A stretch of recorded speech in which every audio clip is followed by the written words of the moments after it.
बहुत शुक्रिया अशर आलम। इंतहाई अहम मामला है। कल PTI के चेयरमैन इमरान खान ने शहबाज गिल के हक़ में एक रैली निकाली और उस रैली से खिताब उन्होंने किया। उस खिताब में बड़ी सख्त ज़बान का उन्होंने इस्तेमाल किया, जिस पर पैमरा ने कार्रवाई की और उनके बराह रास्त खिताब पर पाबंदी लगा दी। आर्टिकल 19 की खिलाफ वर्जी कहा पैमरा ने ये जो खिताब था इसको, और पैमरा कवानीन की खिलाफ वर्जी भी थी। अमन आमा को ख़राब करने की कोशिश भी पैमरा ने इसको कहा। गुज़श्ता रोज़ चेयरमैन PTI ने अपने खिताब के दौरान इंतहाई सख्त ज़बान इस्तेमाल करते हुए इदारों और अहलकारों को निशाना बनाया, जिस पर यह पैमरा ने कार्रवाई की है। इमरान खान ने अपनी तकरीर में क्या कहा था, पहले ज़रा आपको वो सुनवा देते हैं। इसलिए शहबाज गिल को नहीं पकड़ा कि उसने कहा क्या था, उसको इसलिए पकड़ा, उसके ऊपर तशद्दुद किया। उन्होंने ये बताने की कोशिश की हम जो चाहे कर सकते हैं, डराने की कोशिश की कि सब देख के डरे कि अगर शहबाज गिल को इस तरह तशद्दुद करके वो तोड़ सकते हैं तो वो किसी से भी ये कर सकते हैं। IG इस्लामाबाद, IG तुम और DIG, तुम्हें तो हमने नहीं छोड़ना, तुम्हारे ऊपर केस करना हमने। और मैजिस्ट्रेट साहिबा ज़ेबा, आप भी तैयार हो जाएं, आपके ऊपर भी हम एक्शन लेंगे। मैंने जब इस्लामाबाद पुलिस से पूछा, मैंने कहा बताओ ये तुमने क्या किया, आगे से जवाब देता जी हमने कुछ नहीं किया, हमें पीछे से बूट लगा था। मैं इंशाअल्लाह अपनी सारी कौम को तैयार करूंगा कि ये जो यहां का हलाकू खान है, जो कोशिश कर रहा है कि खौफ की वजह से ये शहबाज गिल को मिसाल बना के हमें डराने की कोशिश कर रहा है, चैलेंज करता हूं आपको, जो मर्जी आप कर लें, जो मर्जी आप करें, आप ये अवाम के समुंदर को जो आजादी चाहता है आप नहीं रोक सकते। कल इमरान खान ने क्या कहा आपने मुलाहिजा किया, और ये जो मनाजिर थे इस्लामाबाद के ही थे, और ये मनाजिर देखने के बाद 2014 का धरना भी याद आ जाता है। बिल्कुल इसी किस्म के अल्फाज थे। IG और SSP असमतुल्लाह जुनेजो का जो मामला था वो सारा। अब ये पहला मौका नहीं है कि इमरान खान ने इस तरह की ज़बान का इस्तेमाल किया हो 2014 के धरनों के दौरान, और उसके बाद भी चेयरमैन PTI मुसलसल इदारों, अदलिया और अहलकारों को दबाव में लाने के लिए इल्ज़ामात और धमकियों का इस्तेमाल करते रहे हैं। अब इसी पर हम कुछ मज़ीद बात करेंगे। हमारे साथ मौजूद हैं साबिक़ सीनियर ब्यूरोक्रेट तस्लीम नूरानी साहब। तस्लीम साहब, बहुत शुक्रिया आपने जियो न्यूज़ को वक्त दिया। ये कहिएगा कि ये तो सब जानते हैं कि ब्यूरोक्रेसी का पाकिस्तान में एक बड़ा अहम किरदार है पाकिस्तान को चलाने में।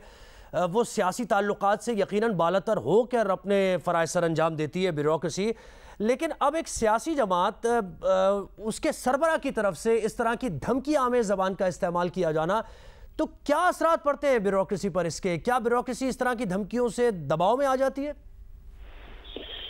देखिए, बात यह है कि ब्यूरोक्रेसी का काम जो है वो है बड़ा मुश्किल, क्योंकि दोनों तरफ से उनको कई दफ़ा उनके ज़मीर के खिलाफ इस्तेमाल किया जाता है।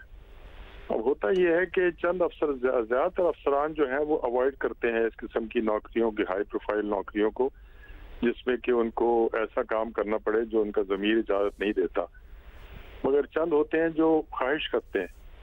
तो इशू ये है कि ब्यूरोक्रेट का काम है कि हाकिम वक्त की बात मानना, मगर एक हद तक, क्योंकि अगर ब्यूरोक्रेट अगर कोई ऐसा ऑर्डर देता है जो कि ज़्यादा, मैं समझता हूँ कि जिसकी इलीगैलिटी की तरफ चला जाता है और एक्सेसिव फोर्स की तरफ चला जाता है, तो उसके पास ऑप्शन है कि वो अपना मतलब माजरत कर ले और OST बन जाए, उससे बेहतर। अच्छा तस्लीम साहब, अभी ज़रा ये तो आपने एक उसूली तौर पर बात हमें बता दी। अब ये जो हालिया जो वाक़यात हैं, हालिया जो बयानात हैं ब्यूरोक्रेसी से मुताल्लिक़ और पुलिस से मुताल्लिक़, तो साबिक़ पुलिस ऑफिसर IG हमारे साथ भी होंगे, उनसे जानेंगे, लेकिन ब्यूरोक्रेसी से मुताल्लिक़ जो हालिया बयानात हैं कि अगर ये हुक्म माना गया तो फिर तुम्हारे खिलाफ कार्रवाई होगी और वक्त बदलते देर नहीं लगती, इस तरह के जो बयानात हैं हालिया दिनों में, तो उसके क्या असरात पड़ सकते हैं? और क्या उन बयानात को आप ये कह सकते हैं कि कानून के मुताबिक ये कहा जा रहा है या लाकानूनियत है? ये क्या कहेंगे इससे फिर आप? देखिए, बेहतर तो ये हो कि पब्लिकली नाम ना लें तो वो बेहतर होगा, क्योंकि उनको अगर ये जनरली पता हो कि भाई ऑफिसर जो है वो जो कोई काम करेगा इलीगल, तो वो ऐसा ना समझे कि सिर्फ उसको उस पर लड्डू ही मिलेंगे, फायदे मिलेंगे, उसको नुकसान भी हो सकता है। तो ये दोनों चीजें जब पता होती हैं तो फिर एक जो है अफसर या कोई भी एहलकार, कोई भी बंदा जो है वो उस पे हो तो वो उसके मुताबिक करता है। सो ये इसकी दोनों तरफ हैं इस इशू के, क्योंकि यानी किसी भी तसादुम में या किसी भी कोशिश में अगर एक चीज को एक हद से ज्यादा लिया जाता है, अगर सपोजिंग ऐसी है जिसमें कि वाकई को तशद्दुद की रिक्वायरमेंट है और आप उस पर पार्टी बन जाते हैं और आप समझते हैं कि वो लीगल है, तो फिर आपको खमियाजा भुगतना पड़ेगा। मगर ये कि आप रिफ्यूज भी कर सकते हैं। और मैं समझता हूँ कि ब्यूरोक्रेसी को अपनी क्रेडिबिलिटी के लिए जो चीजें अपने ज़मीर के खिलाफ होती हैं रिफ्यूज करना चाहिए, अगर हम समझते हैं कि उनके ज़मीर के मुताबिक है। लेकिन इसमें ये चीज़ थोड़ा वाज़ेह जो आप कह रहे हैं कि अगर कोई गैर कानूनी काम है तो उसमें तो बड़ा क्रिस्टल क्लियर होगा ना, वो कोई यानी कोई ऐसा काम होगा जिसमें कोई इबाहम नहीं होगा। यानी एक इंडिविजुअल, एक ब्यूरोक्रेट कैसे फैसला कर सकता है कि ये कानून के मुताबिक नहीं या है? क्योंकि इसके लिए तो बहुत वाज़ेह तफरीक नजर आनी चाहिए कि ये हुक्म जो है ये यकीनन कानून के खिलाफ। मैं समझता हूँ कि जो इमरान खान जो है वो गालिबन नॉर्मल पुलिस का जो नाका है या रोकथाम है उस पर तो गालिबन नहीं कह रहे। मेरा ख्याल ये है कि वो जो उनके ख्याल में तशद्दुद हुआ है उसके बारे में जिक्र कर रहे हैं। वो तो तशद्दुद जो है वो तो जाहिर है कि गैर कानूनी है, और अगर हुआ है तो फिर उसको भुगतना पड़ेगा। अगर नहीं हुआ तो फिर जाहिर है इमरान खान गलत है। ये तो एक इंक्वायरी की बात होगी, बट जो नॉर्मल पुलिस का काम है, रोकना, नाका लगाना या किसी को प्रिवेंट करना किसी जगह से जाने के लिए, वो लेकिन तो ये अभी इससे बहुत बढ़ के ये मामला जो है वो पहुंच चुके हैं, काफ़ी सीरियस भी मामला हो गए। साबिक सीनियर ब्यूरोक्रेट तस्नीम नूरानी साहब हमारे साथ हैं और यकीनन उनका एक्सपीरियंस भी है और वो हमें बता रहे थे कि किस तरीके से ये मामला आगे चलते हैं और ब्यूरोक्रेसी का काम करना बग़ैर किसी प्रेशर के कितना ज़रूरी है इस मुल्क के लिए। इस वक्त हमें साबिक IG पुलिस ने भी ताहिर आलम साहब ने ज्वाइन किया है, उनसे भी ये जानने की हम कोशिश करेंगे कि ये जो अब पुलिस से मुताल्लिक़ ख़ास तौर पर कल के बयानात और 2014 से लेकर सारे बयानात है, सीरीज़ ऑफ बयानात है, वक्त हमारे पास कम है, लेकिन कल जो बयानात उन्होंने दिए कि IG तुम्हारे खिलाफ कार्रवाई होगी और अगर तुमने ये कर दिया तो ऐसा हो जाएगा, तुम हमारे खिलाफ कार्रवाई नहीं कर सकते, तो इस पर कैसे मोराल कैसा होता है पुलिस का, और क्या मतलब पुलिस एहलकार क्या सोच रहा होता है, एक ऑफिसर क्या सोच रहा होता है ऐसे बयानात के बाद?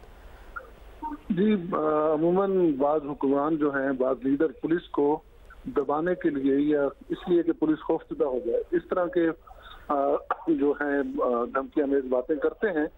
लेकिन ख्याल था कि महज धमकाने की नुक्ता नज़र से या थोड़ा सा कि पुलिस डर जाएगी उस नुक्ता नज़र से है और इस पर अमली जामा नहीं पहनाएंगे। लेकिन बदकिस्मती से हमने देखा कि 25 मई के वाक़े पर पंजाब पुलिस में, जो कि चौधरी परवेज इलाही बड़े मुअद्दल मिजाज किस्म के चीफ मिनिस्टर हैं, उनकी मौजूदगी में जो कुछ हुआ, और ख़ास तौर पर बेचारे जो निचले तबके के पुलिस वाले जो SHO वगैरह थे, इंस्पेक्टर वगैरह थे, उनके खिलाफ जो कार्रवाई की गई वो इंतहाई काबिले मैं समझता हूँ मजम्मत है। क्योंकि उन लोग देखें, बड़े अफसर जो हुक्म देते हैं और जो हुक्मरान हुक्म देते हैं उनका तो कुछ कर नहीं सकते। बड़े अफसरों को क्या करेंगे, तब्दील कर देंगे। उनके खिलाफ स्टेबलिशमेंट डिवीजन ने एक्शन लेना है, जो कि स्टेबलिशमेंट डिवीजन में मरकजी हुकूमत जो है कोई और है, शहबाज शरीफ साहब की है।